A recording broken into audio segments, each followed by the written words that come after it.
everybody. I'm George Ryals from Last Chance Archery, and this is a new segment called How to Do It. Today, I'm going to set up a revolutionary product from Last Chance. It's a multi-angle stabilizer mount so that you can have all of the angles in one mount. This thing has 0 all the way through to 20 degrees in 5-degree increments. And today, I'm going to show you how to set it up and use it. And if you watch all the way to the end, I'm going to tell you some little pro black magic too. Watch us all the way to the end. So we have 5 pieces total in this, not very many, and it mounts super easy. So I'm just going to show you just how to put it on the bow. So here's how it goes. You got your mounting bolt. You got a little special washer that goes on your mounting bolt that kind of facilitates the angle. You drop the mounting bolt into the stabilizer receiver. Then the part that goes against the bow that sets the angle, that goes through there like so, all right? And you'll notice that there's a little groove right here so you can see where all of the angles kind of align each other to make it easy for you to set it up and keep it straight. And then it's super simple. You just put it on the front of the bow, screw the screw into the front of the bow here. So I'm going to line the 0 with the 0 hash, and then I'm just going to tighten this down. And I'll make sure that the 0 is aligned with the 0 and it's vertical. Snug that down. Boom, it's mounted. Then I take the usual piece that you're used to seeing on regular stabilizer mounts. I'll put that on the end of my Easton bar. I'll put that into the hole, just like you do with any quick disconnect. And boom, it's all set up. 0 angle, so it's dead straight. So adjusting the angle on this is super easy. It's kind of a insert tab A into slot B kind of thing. So there's a tab with riser alignment marks, and then you have the cup that holds the stabilizer, and that has your angles on it. So it's super simple. I'll just loosen this up so I've got a little clearance so that I can move this bit here, right? And let's say I want to go to 5 degrees. I'll align the 5-degree slot with the tab, or the 10 degree, or the 15, or the 20, right? So I'm going to do it in 20 so you can see it, right? So I'll align 20 with the tab, and to make sure that it's 20 degrees down, I'll rotate so I can see the riser alignment marks until the 20 is vertical with the center of the riser. Then I'll just take my Allen wrench and put it in there and snug that down nice and tight, and then boom, I've got 20 degrees, and I can put my stabilizer in there, and look at that, 20-degree down angle. So you can set it at 5, 10, 15, or 20.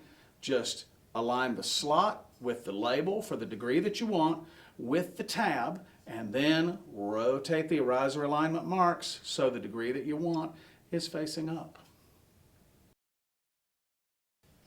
All right, I promise you a little black magic if you waited until the end. There's another thing that you can do with this down angle bracket that is super cool. So not everybody shoots in environments that has extreme angles up and down. But once you get over just a few degrees uphill, once you get over, I'm guessing about 10 or so, something odd happens that you need to pay attention to. So I'm going to set this angle here to 0 first, just so I can totally demo what's up.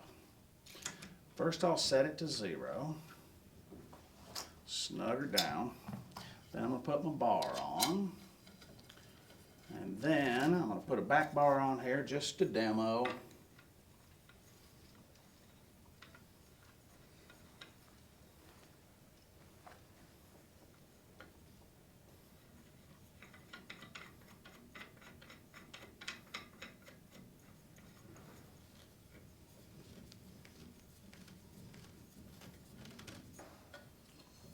All right, so here's what happens.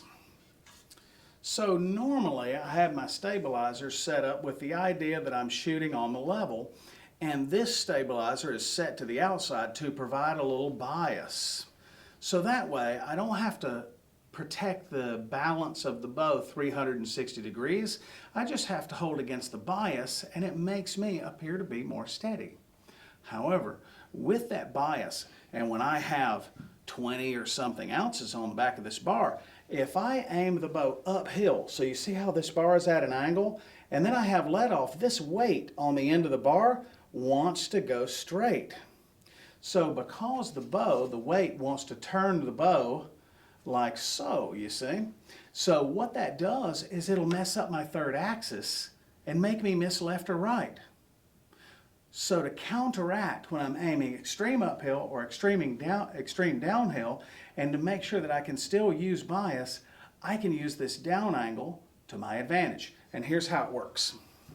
So first, I'm going to take this off, and I'm just going to set this to a medium angle. I'm going to put it on about 10.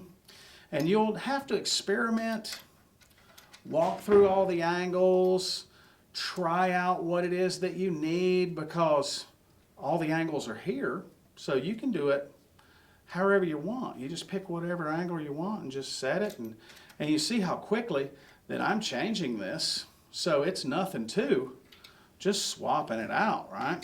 So I've got my down angle, and I'm going to leave this just kind of finger tight, and I'll put my down angle on.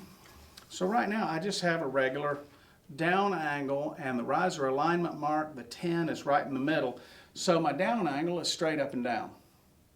So if I aim uphill like this, it's going to want to pull this way. So to offset that, watch this. I can rotate my down angle. See what happens when I rotate my down angle, and it puts that weight off center this way to match the off center of the weight back here. So when I aim uphill, the left-right balance of the weight stays the same, so this weight back here doesn't pull me out of center. So by changing the angle, you see how when I change the angle, how it changes the left and right position of the weight in the bow. I can dial it so that the bow maintains its leverage, the weight on the end of the bars, maintains its leverage as I aim uphill and downhill or on the flat. If you're just shooting flat indoors, it doesn't matter.